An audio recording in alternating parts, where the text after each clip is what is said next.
Hey, Steve Mignani here doing the junkyard crawl at Bernardston Auto Wrecking in Bernardstown, Massachusetts with a 1970 International Harvester M800P.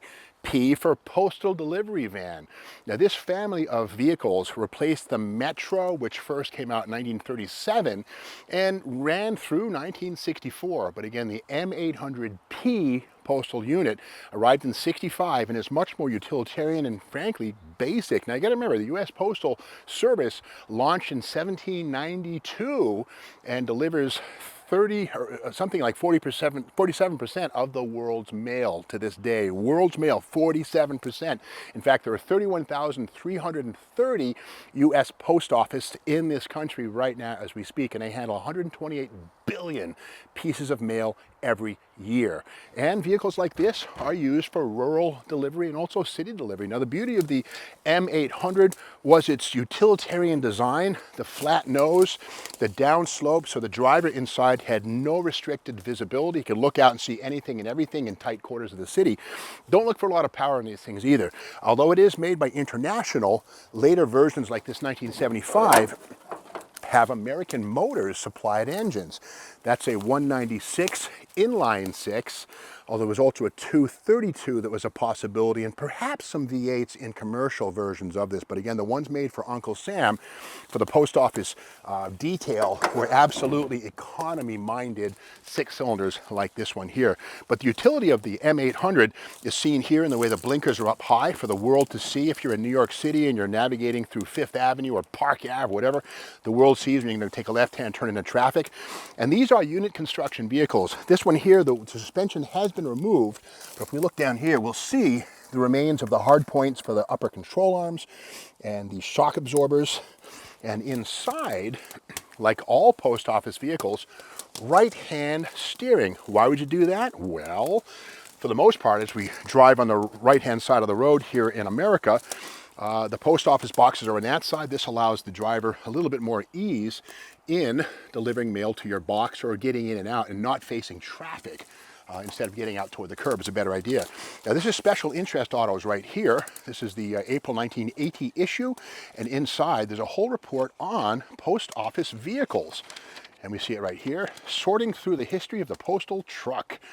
And it says here, the oldest vehicles so far encountered in photographic records are Wintons circa 1899. Now keep in mind, before 1899, going all the way back to 1792, 200 years, or 100 years, horses, yes, horses delivered your mail. But as we get into later years, the Knox Waterless delivery truck in 1906, a Studebaker electric, yes, electric vehicles in New York City, 1906 White Steamer, yep, in Boston, and the Washington Fleet of 1908 was a mixed bag of three-wheeled Indian vans, brush trucks, and Cadillacs. You can see here pictures on the left-hand side, the various stages of the mail delivery vehicle, Model Ts, Internationals. Of course, here on the Steve Maggs YouTube channel, Junkyard Crawl, we actually featured a Studebaker zip van, the MJ5 or the little Jeep carrier vehicles, and of course this International, and also a Ford G-Series mail van. So check those out on the channel playlist to see how mail vehicles like this were not just done by International or Jeep. Lots of different companies played along.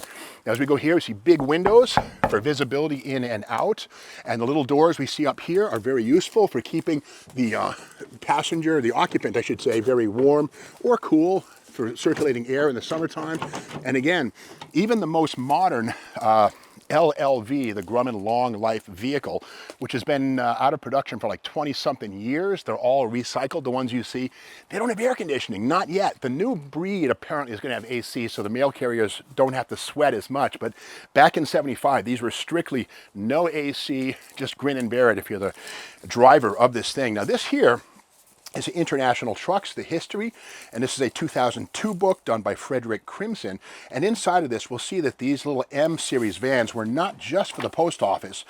We see here, this is the half-ton step-down frame that's underneath this thing here, but these were also done in heavy-duty form. Here's a six-wheeler right here.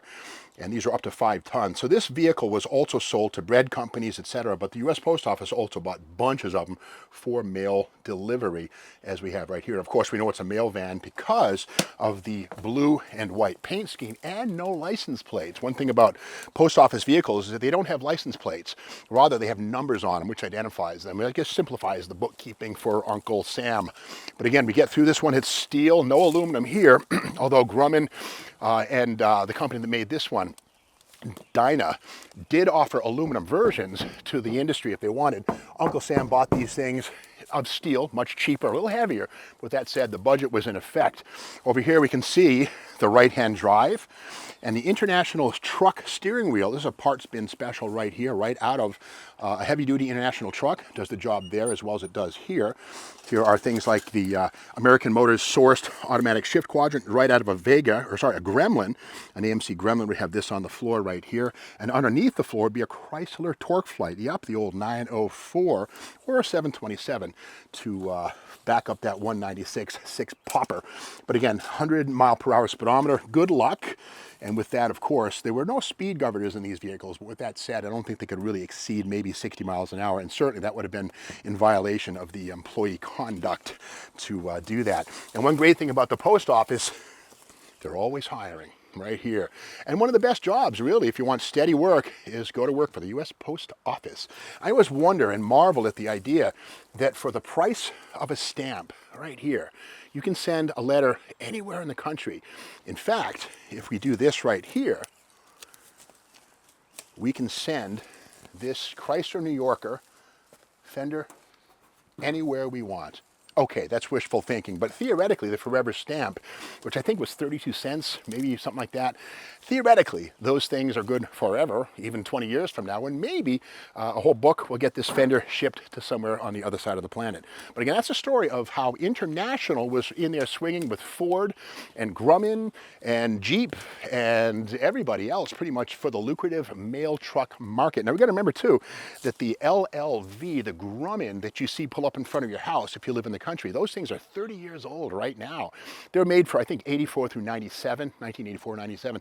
And they made a bunch of them, but those things, like the B-52 bomber, which first came out in 1952, they don't make new ones. So if you see a new-ish Grumman, chances are it's on its 3rd or 4th engine and drivetrain. The body doesn't go away. But with that said, the Grumman LLV with its Chevy drivetrain is probably going to be replaced pretty soon with either electric or more modern vehicles with air conditioning to finally give those route carriers a little bit of break on a hot summer day. Now, if you like this video, be sure to subscribe to the Steve Mag's YouTube channel. Give us a thumbs up, a like, and hit the bell so you're aware of the next video, which comes out tomorrow morning.